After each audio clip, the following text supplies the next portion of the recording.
YouTube is rolling out changes to YPP terms. This includes new modules that give creators more ways of earning from their content. To unlock these earning opportunities, we need to sign or accept the base term, which is the foundational contract terms for all creators. After accepting the base term, YouTube will allow us to accept specific monetization modules.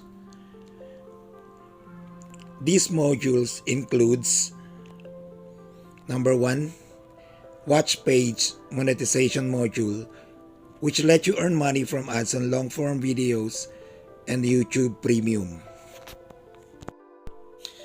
The second one is the shorts monetization module, which lets us earn money from ads played between shorts and the shorts feed and for YouTube Premium.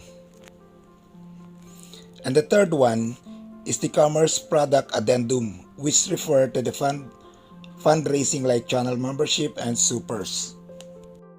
There's no need to accept commerce product addendum if you have done it in the past. According to YouTube, all monetizing creators are given 6 months to review and accept the new terms. If we don't accept at least the base term by July 10, 2023, our channel will be removed from YouTube Partner Program and will need to requalify and reapply to join again. Creators are also encouraged to accept the Shorts monetization module. Shorts revenue sharing will start on February 1, 2023. This is how to turn on base term and specific monetization modules. First, we need to sign into YouTube Studio.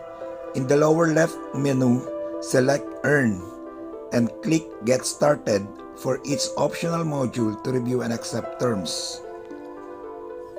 Then after turning on all the specific monetization modules, click Submit and you're all done. Thank you guys for watching.